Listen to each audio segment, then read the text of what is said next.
I'm Venetia Rainey. And I'm Arthur Scott-Geddes. And this is Battle Lines, Global Health Security. It's Wednesday, 14th of January, 2026. Iran is in crisis. The price of bread has more than doubled, the currency has plummeted to record lows, and protesters are out in the streets across the country. Doctors are being told not to treat people who have been shot by security forces in the streets. And there's an 86-year-old Ayatollah in charge who says the regime will not back down. Today, we're taking you inside Iran's overwhelmed hospitals, and we'll be looking at the underlying issues that finally pushed the country over the edge. So, Arthur, we're talking about Iran again today. We did cover Iran on Battle Lines on Monday. I was there with Akhtar McCoy, our foreign correspondent, who's brilliant on Iran, Roland Oliphant and David Blair, and we were talking about Trump's possible military intervention and also some of the victims inside Iran. And Akhtar's been doing some brilliant work on that. So do go back and listen to that if you want to hear a sort of broader background. But today we really wanted to get inside the hospitals. That's right, yeah. So obviously there's been a crackdown, the regime, and very troubling images and videos have been emerging of lots and lots of injured people. Which you'll see some in this episode, and just a heads up, they are a bit gruesome. Yes, exactly. And it's a pattern we've seen with previous rounds of protests in Iran that seems to be continuing. Lots of different types of injuries. Just to note, we are recording this on Tuesday. It's obviously a very live, fast-moving situation. Yeah, so there's always the potential that some of this will be out of date slightly by the time you hear it if Trump does decide to strike Iran. But let's start with our interview with a doctor we spoke to earlier this week. He's Dr Kayvan Mirhadi. He's Chief of Internal Medicine at the Clifton Springs Hospital in New York, an Iranian-American doctor, and he's been collecting testimony from colleagues across Iran. Kayvan, welcome to Battle Lines. Maybe you could just start by telling us a bit about your connection to Iran and how you are in touch with doctors there. I opened an Instagram page to give medical advice to Iranian-speaking individuals around the world, but it took off during COVID. Right now, this page is named, it's called Dr. K, and it has over 1 million followers. 90% live inside the country. And I've been just giving medical information about healthcare, but very active during the pandemic, during the Mahsa Amini movement, and over the last week or so with the large protests that are going on in the country. So you've been in touch with doctors in Iranian hospitals across the country who are treating protesters who have been injured. What have they been telling you about what's been going on? Essentially, they've been saying starting Thursday, it started with protests in the rural cities outside the capital. And Thursday is when everything took a turn. It turned into a massacre where I believe the government was given the green light to the Revolutionary Guard to use military equipment to kill people. One individual from the city, Mashhad, told me that he works in the emergency room, that he saw 20 headshots coming at the same time of young individuals. The demographic was also different. Starting Thursday, prior to that, it was kind of all age group. The things that they were sending me personally, like images where blunt force trauma, pellet shots, things that happened with tear gas and taser guns. But Thursday, it was gunshot wounds with exit wounds. You couldn't even see the bullet. Bullets with rifling, that's what they were essentially using. And the heavy presence of the guards inside the hospital, getting access to the medical records. They essentially uploaded the medical records of every patient that was arriving into their own database to follow up and arrest them even post-discharge. You mentioned sort of pellet shots. What sort of weapons are they using? Are they designed, is it live ammunition? Is it designed to kill, or is it designed to maim so they know who these protesters are potentially and can find them later? Prior to Thursday, very few stories about live ammunition, but starting Thursday, the doctors were saying because of the large exit wounds that they were seeing in people's body, that these were bullets with rifling, so pistols, AK-47, any type of like military equipment, guns that you can imagine they were using.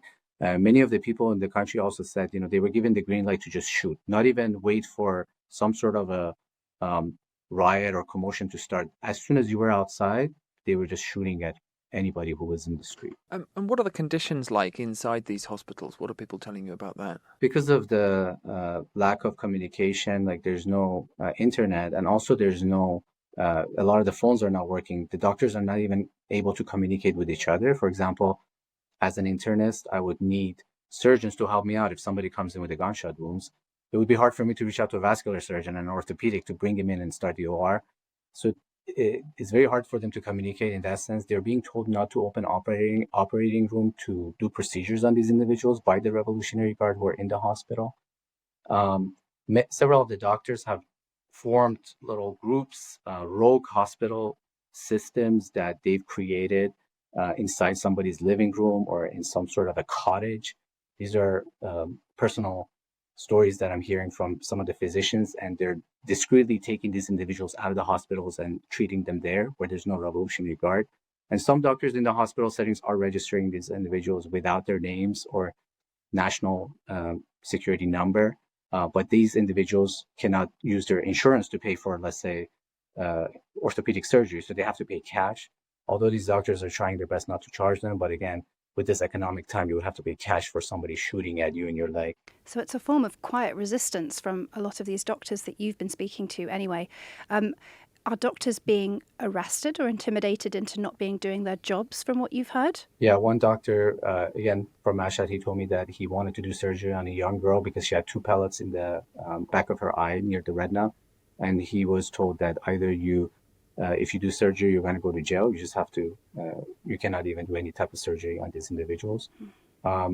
And it's a huge risk for you to open a rogue medical center and treat these, they're putting their lives on the line. It's not just about ethical part of trying to save lives and helping people. It's about your own life, and they all have families, but they have to do this, So those types of eye injuries were a hallmark of the 2022 protests over the death of Mahsa Amini. Are your doctors seeing a lot of that now? Yeah, up to Thursday, I was getting reports that, again, they're aiming at the eye, but this time it was so different. This time around, after the Thursday protest, it was almost like massacre. They were saying that just shooting to kill people. It's not even to disperse crowds or discourage them from coming out. Shooting to kill people and following up and making sure, the bodies are in the morgue. They're saying there's no more place to put these bodies. Families coming to pick them up, they're asking them for money to get the body of your loved one that they killed. It's just a lot of chaos, and still up to this state, when I talked to another doctor, he said that we're still not caught up. Like, there's people rolling in from gunshots they had a few days ago, and now they're septic and they need blood transfusions. There's no blood. There's no specialists around to help these individuals either. Doctors are amazing. They're doing their best, but there's still doctors that are with the government. So you never know which doctor is going to report you. So in November last year, the prices of a lot of medicines surged by about 70% after the government withdrew a subsidy. What effect is this having on doctors' ability to treat their patients? I think that's just another problem they're dealing with. The most significant thing I heard is that during the last protest, individuals could go to a pharmacy and get medication. So I help these individuals by also sometimes telling them which antibiotic to get, or which wound care, which gauze, which cream to get. And now they're saying they've told the pharmacist not to give anything. And anybody, let's say you go to a pharmacist and you want a gauze to wrap your wound, you have to give your national identification number to them, because the Revolutionary Guard will try. To this extent, they're going after people that just to find one individual that was in a crowd that got a pellet gun shot and is looking for gauze to just wrap it, they have to register their name. And the doctors in the hospital, you can imagine, with how much shortage of medication there is, they have to find creative ways to treat these individuals. What do you advise people to do if they're in a situation where, for example, they've maybe been hit by some pellets or have suffered a gunshot wound, but they can't get access to everything that you would need? Are there any kind of creative solutions that you're trying to kind of teach people that they can help themselves with? Yeah, I mean, depending on the injury or what they've suffered, I've used several creative ways. For example, there's a shortage of normal saline where you would need to wash the wound with. I teach them how to boil some water, add some salt, let it cool down, and use that as an effective method to rinse the wound. Different creams that I know are available in Iran for wound healing, tear gas injuries, taser gun injuries. What are the things, home remedies? I learned a lot of that during COVID too, the shutdown. Not so much with trauma from aggression, but things you could do at home without having to leave your house. So that helps, but sometimes it doesn't. I mean, I got a picture of somebody with a broken skull, and there's nothing I can do. You need IV antibiotics and ICU care and neurosurgeon. And I said, listen, regardless of what you think they will do to you, you will die at home and you need to go to the hospital. And I haven't heard from them again. So it's tough. Another aspect of I guess the longer running crisis in Iran's health sector is the fact that doctors are overworked massively. Already having to deal with very, very long shifts, very, very demanding conditions. There was a story not long ago about two nurses, who died in a hospital in Iran, and it's not clear what happened, but the implication is that they had been basically overworked.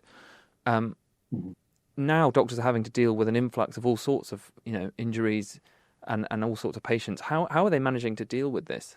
I'll tell you one thing. I made a lot of friends through the web, through this Instagram since 2019. These are dedicated doctors working in Iran.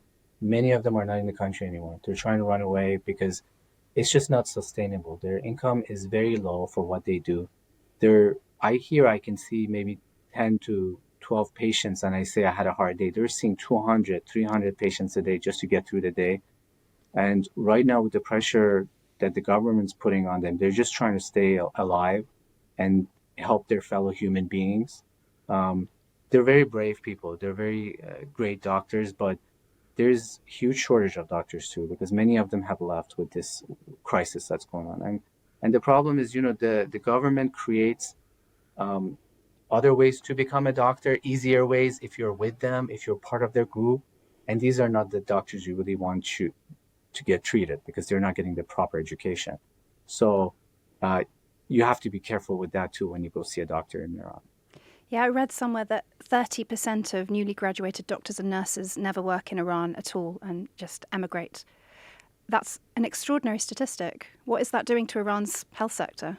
Yeah, and then the thing you said is that the depression in doctors is significant, like major depressive episodes that I talked to some of these individuals, and many of them kill themselves. I think the nurses you were talking about, and there's residents that I know, they just commit suicide because there's so much pressure on them. And they go to this field to help people like I did. But for me, working in New York, everything is there. What do you need? You need another nurse to help you. Do you need this equipment? For them, everything's taken away, and then they have to commit to their ethical duties that they soar by, and it's impossible. It's really impossible. Can you just tell us a bit more about this Instagram page? How easy is it for you to communicate with doctors at the moment, given the level of surveillance of people who are involved in any way in the protests? Are you finding people are more nervous to post or message you? It's I feel like the trust that I've built on the page with these individuals, and I've known some of them for many years, and the page has some lifestyle aspect to it that they see me as a dad of 2 children, a husband, and so I've committed to the page and created that trust. So they do give me that information. They send me the voice audios, they send me the pictures, which again I can provide for the media, but to some degree, because many of them don't want specific names of the hospital or names of where they live, because that they can easily be tracked. But they have been forthcoming with a lot of information. It's limited though, because the connections are very poor. Before Thursday, I could just call one of my doctor friends in Tehran and ask them for information. Now I just left voicemails and messages, and they're not getting back to me. Only a few select are able to connect. There's been a lot of reporting and a lot of discussion about the role that technologies like Starlink are playing in helping people get round the blackout. Is that something you've seen evidence of? The messages that are coming through are usually through some sort of a VPN that they're using that's functioning, and they have to keep overriding it. The Starlink, a few individuals have connected and told me that they're on the Starlink. There are a few that are constantly connected. There's one doctor in Mashhad that I've been talking to, and he's giving me a lot of information. But it's not what it used to be. It's not the same level of access to information that I used to have before Thursday. So it's still very limited. So you've got 1 million followers, most of them in Iran. Iran's obviously a country of 90 million people, an enormous place. What's your sense of how widespread this anger is at the government, and how widespread the kind of anger at these underlying issues is? I mean, this page is not very political, so I get a good mix of individuals that have variety of thoughts about the politics of the region, about U.S. intervention, Israel intervention. So I trust the information that I get through this page, because I never identified myself that, I support a certain person or certain group. So in general, the last protest, the Masa Amini in 2022, there was a variety of messages coming in. Like, why are these people, arguing about covering their hair? This is just an Islamic country. This is how it should be. Now there's no one against this movement. I haven't received a single message that says, why are people on the street? Everybody's like, we're gonna win this. We're out there, and these are individuals that are just. So many of them are religious. Many of them are very conservative, traditional, from small towns, outside of. Because I don't just get the popular Tehran and Mashhad. I get small towns I've never heard of, and they say, "Oh, we're out there. We're gonna make it happen. We want change. This place is not sustainable for us." So I think majority, almost all the people want this to happen. Want this regime to leave and change. That's fascinating. And what do they say to you about the prospect of Trump intervening, as you mentioned, or the prospect of the Crown Prince Reza Pahlavi trying to come back? Many of them are just waiting. Many of them are sending me videos. They're like, "Hey, Dr. K, I'm in the street. We did what we were supposed to do. What is next?" They really need, and they don't feel like this would be an invasion or foreign intervention or anything. They just need the help. They said, "We're here unarmed, getting shot at." All of them right now are telling me they know somebody that has died. Many of them gone silent. I don't know what happened to them. They're constantly saying, "Can you please get the word out? Can you tell the media? Can you talk to somebody about us and let them know what is happening?" And they're just waiting. Thank you very much for speaking to us.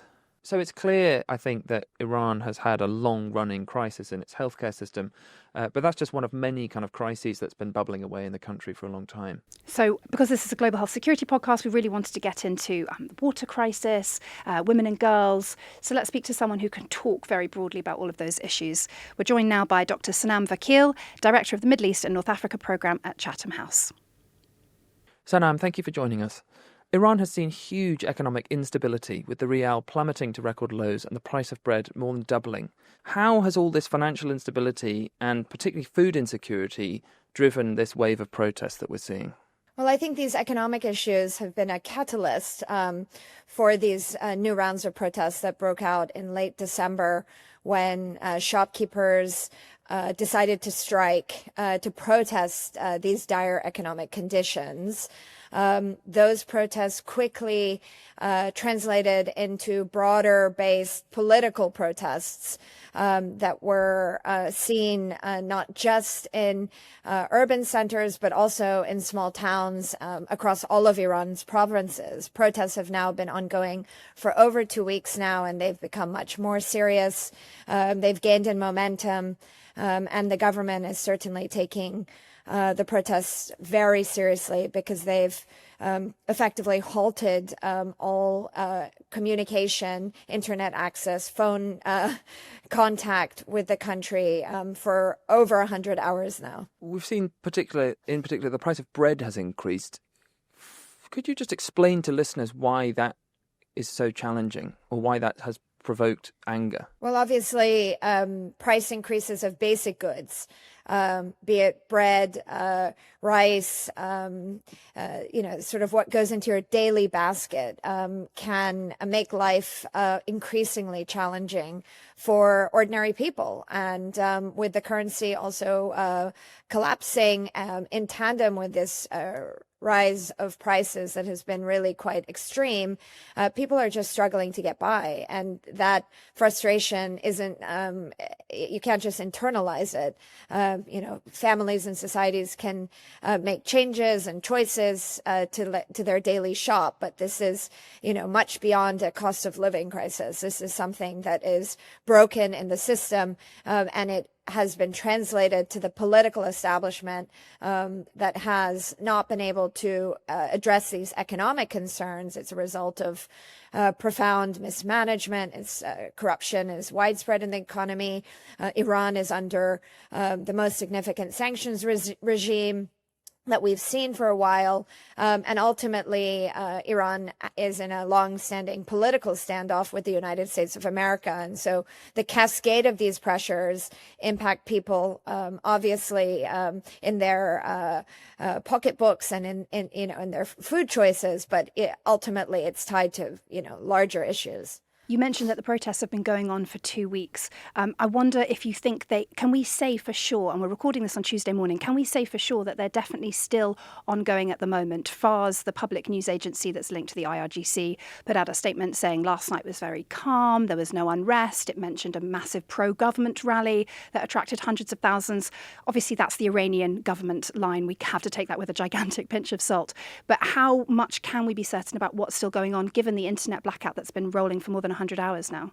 Well, given the internet blackout, of course, we don't have tangible, verifiable evidence of regular, let's say, statistics and number counts of what we're seeing inside the country. But reports are emerging, reports that are verified. Videos do trickle out when people are able to connect to Starlink. And there were protests indeed last night. Actually, I was surprised by the size of some of the protest videos I saw, and quite impressed by people's resilience and bravery, because these protests have been met with a serious government crackdown. We see human rights organizations estimating conservatively that the death toll is over 500, but others are reporting that the death toll is in the thousands. And this might disturb your listeners, but there are also videos circulating of people going to identify dead bodies. And so this is a real violent and tragic situation in the country. But, as day turns to dusk, that's when the counter protests take place. And that's when Iranians who are coming out on all of these issues, but primarily the political ones, are still braving the gunfire and the ammunition and the street fights and coming out. I don't know how long they'll be able to persist. Of course, that's very much in their hands. This is a repressive and authoritarian government. But the fact that they are continuing speaks to the gravity of this moment. Okay, so not fizzling out just yet. We've spoken about some of the financial insecurity, the food insecurity. To what extent is this also being driven by concerns over women's rights? The last round of protests in Iran, the Women Life Freedom Movement in 2022, was really driven by the death of Mahsa Amini in custody after she refused to wear a hijab, and then successive rounds of protests by mainly young women and girls coming out from universities and schools even. To what extent is that playing a factor in this round of protests? Again, hard to say for certain, but I think it's the collective demands of all different Iranians that are about women's rights, dignity, and equality that are coming up. There are serious, profound economic grievances by people towards the government. There is a sort of broken social contract, and that's seen across society. Over the past number of months, we have seen an electricity crisis in Iran. We've seen a water crisis in the country where the country, because of mismanagement by the government, was, purportedly almost at day zero.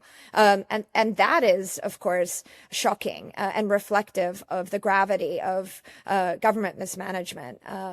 But, beyond that, of course, thinking about civil rights, human rights, women's rights, it all comes together. This is a society that has been protesting for many years now, going back to 1999. There were student protests. 2009, there were political protests. 2017 and 2019, there were economic protests. And 2022, as you rightly just brought together all of these grievances in what was very much motivated by Mahsa Amini's death, but really reflected the merger of all of these grievances. What we know is that Iranian protests have become quickly politicized because economic reforms on their own aren't going to answer the needs and the grievances of Iranian people. What we also know is that this is an Iranian regime that remains stubborn and resistant to reform. They refuse to really make meaningful concessions. After the 2022 protests, actually, there was much more leniency towards women's clothing and the hijab. There was less policing on the streets, and there has been evidence of increased social liberalization as well. But that wasn't anything formalized. It was just an acknowledgement, obviously, of the pressure and tensions that the government is facing.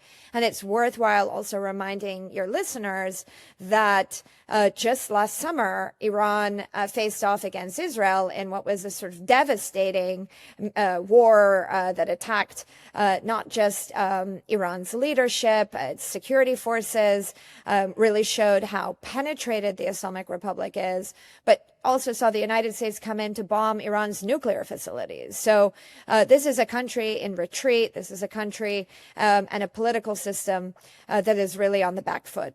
One of the things that fascinates me about this round of protests is that many of the factors leading into it seem to be longer term. So we've reported at the Telegraph quite extensively on water shortages, for example, and the water crisis in Iran. The government has had to talk quite seriously about relocating the capital, Tehran, because they're going to run out of water. So what I'm trying to separate out is the kind of like the violence of the immediate reaction. I was trying to reconcile the long-running factors with the kind of immediacy. What is it that's kind of pushed everyone over the edge this time, and to what extent are these longer factors to blame? Sure. I mean, I know you want to pinpoint one thing, and it could be for individuals, the rising prices or the water crisis. But, this is a collection of systematic failures on behalf of the political establishment. When you cannot protect your citizens and provide basic goods, basic services, you have a serious crisis that's not just economic, it's certainly much more political. So I think it's the convergence of all of these issues that have been building and mounting and wearing people down in a way that it is hard to imagine. Living day to day, maybe uncertain if you're going to be surveilled or if you're going to have enough water can really wear you out individually. And, since you want to talk about the health issues, you must imagine that there is certainly a mental health crisis in Iran. Suicide rates are high in towns and villages. You see a lot of young Gen Z or even older men in particular protesting. There is an unemployment crisis. And so when you have really nothing to live for, that does also propel you out in the streets to take chances and risks that, perhaps ordinary people wouldn't do if they had jobs, a sustainable system to rely on and all of that. Let's move on to the wider geopolitical picture. Over 80% of Starlink activity is now being disrupted in Iran as they try to continue to keep the internet blackout going. Now, reportedly, that's being done by military-grade equipment that's supplied by Russia or China. I don't know if you've heard these reports. There's some suggestion it might not be true. But I'm curious as to what role you think Russia and China, Iran's key allies, are playing to help support the regime to crush these protests. I can't speak for certain if there is tangible support taking place during these specific protests, but certainly we know that China and Russia have provided support to Iran, be it military, security, and economic. And this support, of course, has helped Iran increase its surveillance of Iranian society, as well as survive sanctions, as well as build up its military capabilities. So the relationship is deeper and really designed to help the Islamic Republic sustain itself amid internal dissent, but also external pressure, particularly coming from the U.S. The Trump factor, he's apparently been briefed on a range of options to take with regard to Iran, from airstrikes and long-range missile strikes, but also cyber attacks and psychological operations targeting regime officials. What do you see as the US's next moves? Well, I think today in particular, President Trump is meant to be assessing the options that are on the table. Last night, he announced a 25% tariff on all countries that trade with Iran. The aim is to pressure those countries to reduce those whatever trade they are engaging in, and through those tariffs, of course, and those choices, further strangle the Iranian economy and its access to liquidity, et cetera. So that pressure will then, of course, translate internally and perhaps support the protesters. I imagine, and I'm pretty confident, he's also looking at broader military response. He himself has, of course, made that clear. As I understand it, the U.S. doesn't have a deployed carrier in the region right now, so we can't expect something imminent. Of course, it does have assets. It could, strike at some IRGC facilities or some of the law enforcement inside the country, and this would be designed to give a boost to the protesters, and it would be, of course, designed to simultaneously limit the coercive and repressive responses of the government. That response, if it does come, is certainly very risky for the United States. Donald Trump is looking to distinguish himself from his predecessors, all Democrat, that, by all accounts, or by his account, didn't do enough to help Iranian protesters in past protests. But if he does come in and intervene militarily, this is unprecedented, and the Iranian government has said they too will counter-respond either to the U.S. or Israel, and it could just unleash a broader conflict that will have spillover in the region and very dangerous. It won't necessarily lead to the immediate downfall or collapse of the Islamic Republic as well. And, even if we consider those scenarios will take time, and it's not necessarily clear if a democratic transition, can be guaranteed. You could see a military outcome, a military coup emerge. There are many scenarios currently on the table, and so the choice that he makes and the risks he takes will be carefully calibrated. I wonder if you think that part of this very public discussion of military options, including hard military strikes, is also potentially a negotiation tactic to try and pressure Iran back into nuclear talks. We've heard Iranian Foreign Minister Abbas Araghchi, he said he's ready to take on the US if they come for them again, but he's also said that he's ready to engage in nuclear talks provided it's without threats or dictates. Do you think that could ultimately be the best sort of realistic outcome of this in terms of for the West? On this list of considerations for Trump is, of course, this option of renewing negotiations. We have heard over the past few days, as you've mentioned, that the Iranians are dangling the prospect of renewed negotiations with the Trump administration. And they have been discussing coming back to the negotiating table, I think in the fall of last year as well, after the Iran-Israel war. I think it would be very hard for President Trump to quickly return to a negotiating table. He would have to require not a negotiation, but an immediate Iranian concession to his demands, which are not really focused on the nuclear program anymore. That program has basically been buried in the ground as we know it, and Iranian officials effectively admit that. Trump is looking for constraints also on ballistic missiles and of course, commitments that Iran will halt its proxy support across the region. And for the Islamic Republic and its very stubborn leadership, those concessions are sort of tantamount to surrender. So I think a quick return to the negotiating table will be hard to sell and hard to deliver. And let me just say one more point. If they do, let's say, sign a quick deal with the United States as well, that's not necessarily something that the Iranian people are going to welcome. It's a little bit late. They had many opportunities over the past few years to negotiate, and the Iranians are, if you will, perpetual negotiators. And while, of course, it's been unfortunate that Donald Trump withdrew from the Iran nuclear agreement in 2018, since then, they haven't made a deal with the United States or the international community. And so they're also here because they've played for time, drawn out negotiations. Maybe they're not such great negotiators after all, or they never intended to actually sign a deal along the way. And for the Iranian people now, I don't think they want to see these leaders buy themselves more time. What they're looking for is a transformative system of governance that doesn't include Ali Khamenei or any of the political elite. So, that is another issue to consider on the table. And of course, President Trump might try that Venezuela sort of bait and switch, remove Maduro, and, try to find sort of a more moderate figure to come up and placate and answer people's demands. That's another one of the scenarios on the table. But again, it's hard to see Iranians immediately accepting or warming to that option after what they've seen over the past 2 weeks.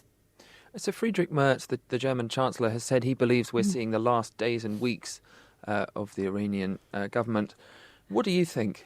About Friedrich Merz or about the Iranian government? We'll start with the Iranian government.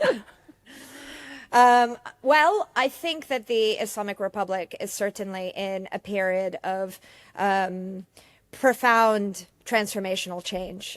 Whether it is the end of the Islamic Republic in a revolutionary moment, people like me are notoriously bad at making these calls, and that's not my job. But I do think that what emerges from this period, whether the regime survives or whether it transforms, we're going to see something profoundly different. If it does survive, the Islamic Republic will become much more insular. In my mind, could evolve into a regime similar to Saddam Hussein's Iraq after the 1990-1991 first Gulf War. That regime relied on fear, repression, and surveillance, not legitimacy in order to stay in power. And it will be a constrained, inward-looking Iran. And so, that would be profoundly different. If the regime transforms in all of the scenarios that we've sort of dabbled around, that also will bring something new. It could produce and recycle leadership from within, or of course, there could be other such transitions. But I think this phase of the Islamic Republic is on its last breath. Well, we'll watch and see. Dr Sanam Vakil, Director of the Middle East and North Africa Programme at Chatham House, thank you very much for joining us on Battle Lines. So that was a really interesting chat, and she seemed fairly I don't know if optimistic is the right word to use, but she seems to think that this is a big moment, that something will shift in terms of the Iranian regime in the coming weeks. I don't know how to feel about that, and I think particularly with the internet blackout, it's so hard to know. I have this sort of sneaking suspicion that maybe the protests are starting to fizzle out already. We just don't know. More hopefully will emerge once the internet comes back on, whenever that is. What did you make of it? Well, I think that point she made about whatever happens now, it will be a kind of transitional moment. I think it's very difficult to imagine the regime kind of slotting back into the kind of pattern that it was in. We've just been here so many times before, and there's always so much optimism, I guess, that this will be the end of the Iranian regime, and it's a tough regime, and I personally feel like we're going to have to wait for the Ayatollah to die, Khamenei to die, and there won't be any real change until then. That's my personal hunch, but I hope I'm proved wrong. The Iranian people deserve better. My version of that would be that I can't see anything happening unless there's some kind of quite major foreign intervention, basically. It just seems to me that the protests, although they're very widespread and they do seem to be continuing, that I just don't know whether on their own there'll be enough to kind of overturn, the security apparatus really that's set against them. Do you think Trump will intervene this week? I mean, that's the big caveat that we have to put on this podcast. We are recording this on Tuesday. We said that at the top. I'm just going to say it again now. Trump is having a meeting with his security advisors, we think, later today to discuss all his military options.